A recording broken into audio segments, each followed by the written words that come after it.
Last time out, we forced Phil Devine Dridge to ride the Devil Cub. So it's only fair now that I get to ride his heavenly collection of modified machines. Check it out.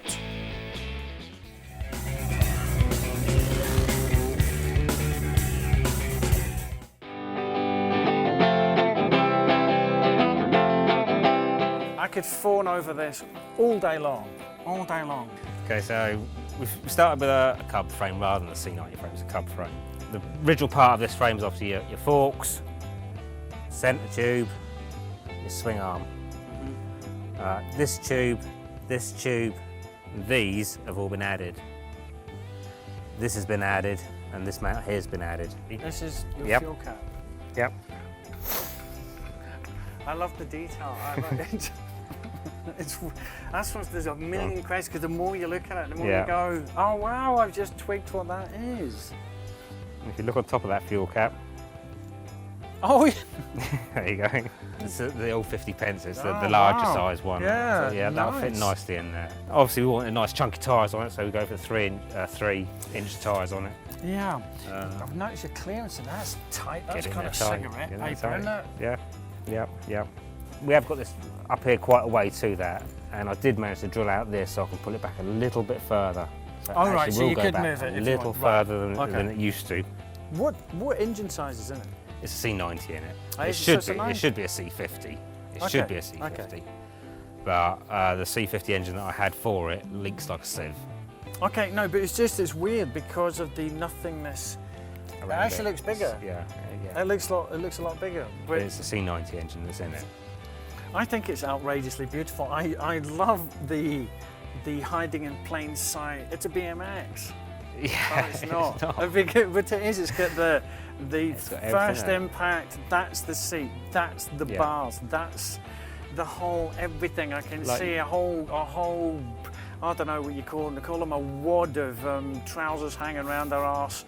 Hat at a skewy angle, giving it, I'll just ride with one knee folded in like that, like I did. Only they could just be like that all day, hacking away on a 90 engine. Oh, what a terrifying thought. Anyway, enough chat, let's get this machine rolling.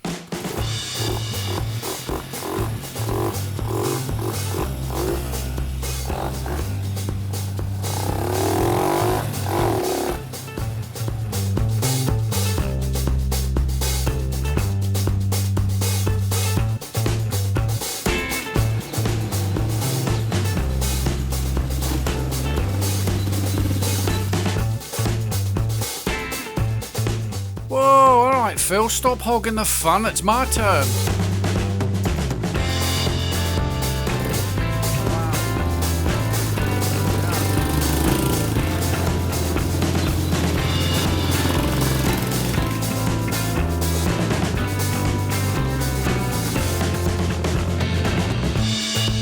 That is breathtaking. I have to say that it's proper exhilarating. And it's still only a 90. Yeah. But there's no weight. There's no weight on that at all. It just handles like a bike that's got a proper monster engine, and it's only a 90. Oh my God! What a runaway! Whoa! All right, let's look at more. Go on. Yeah, again, there's endless questions springing off of that one. I think I will start with why. And this was the first cub that I bought about 3-4 years ago. It wasn't in too bad a condition, as you can see. There's no real rust. Yeah, solid. Needed a repair or anything. So I wanted a Malaysian Street Cup with the big fat wide wheels. That's what I was after with it.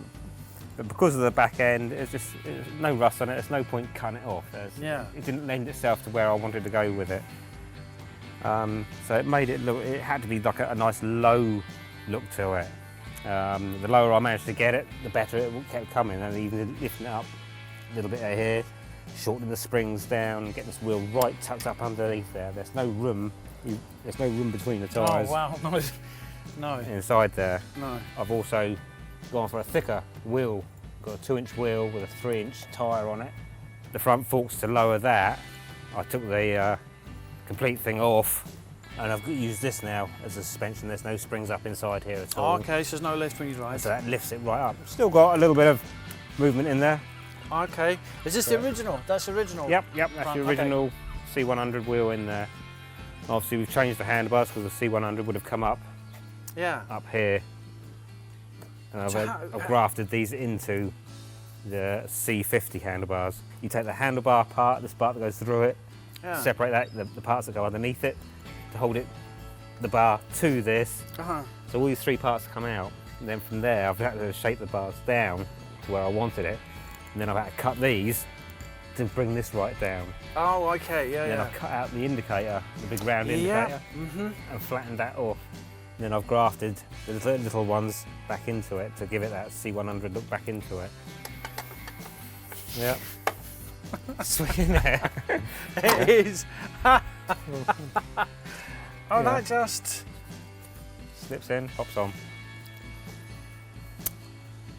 Jeez, I like that. Hand beaten. Oh, wait a minute, That's for all the ladies out there. That's my arse shape. That's the contours of Phil's ass. There you go. Well, turn around. A little tush. That's just how that just sits there. Little tush shape. Do you want to crank it up and take it for a spin and let's hear it?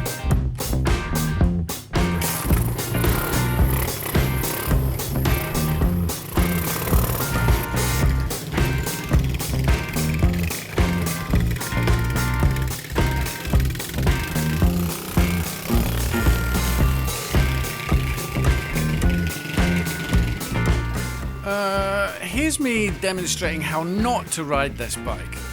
But I'm definitely telling you, he told me the gears were totally back to front. Thanks for that, Phil.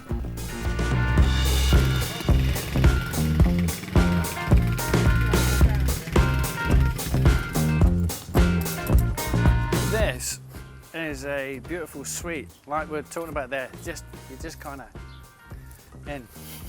Little racy thing. Get away from the lights quick. It is. It pulls really, Nice. really well there. Like I say, I made an arse of the gears going down there with the. I knocked it down and then tried to go up, and it went no, and I thought, hang on. Jeez, where are? Which ones?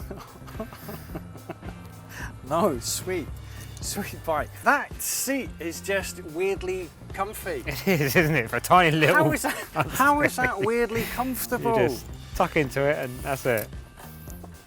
It is, isn't it? I just thought as I got back there, stood up and went, wait a minute, I've just been sitting on that and that didn't feel weird at all. That just felt like, wow.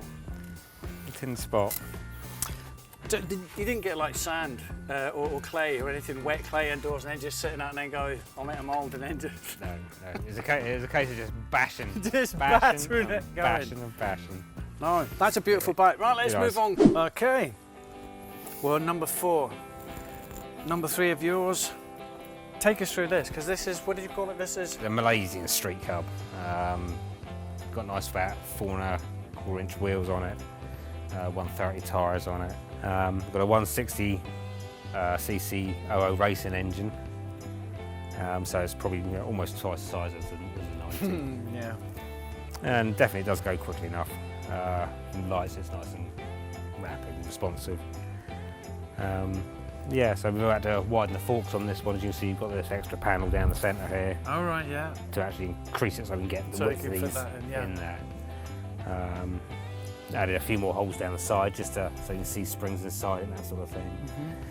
I wanted tight little handlebars getting through narrow gaps. So obviously on a bike you're squeezing past traffic, especially in town. Yeah, of course. So no point having big wide, I wanted them nice and tight. So I've actually gone for push bike ones, as you can tell by the yeah, the grip nigger. Yeah. Welded the bolts into there, welded some stays into it as well, just so I could get it onto that bracket. Yeah. Like I say, I like this earlier. We're going to come and have a look at this in a bit, but let's see. You what do we call it? A gecko? A little lizard gecko. A little lizardy gecko thing. But you weld that on it. Yep. That's a build up of welds. That's complete build up of welds, yeah. It's that when you see that's quite stunning. So there's only that one of them. You won't see any of them. That's just that one. Who put the saddle together? I've got a friend who's an incredible leather worker, and I was very lucky to get him to do it for me. Obviously, I've done all the metal work for it. So I've done this, and made it fit up to here. But my friend Dave Bean, Holy Ghost leather. He done the leather work for it, and put the picture on there for me. It is nice. I like the attention to details. Is really just again. I keep saying that about you. Your detail is really sweet.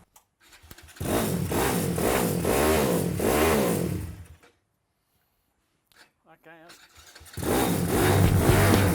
All out.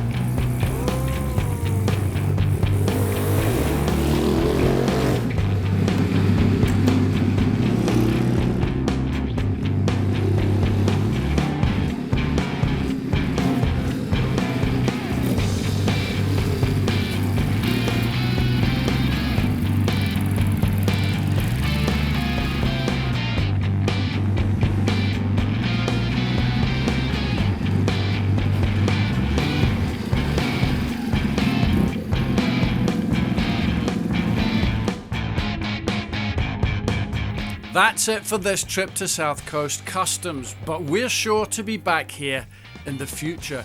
If you'd like Phil to knock you up something special in his Devine shed, contact him here on this link.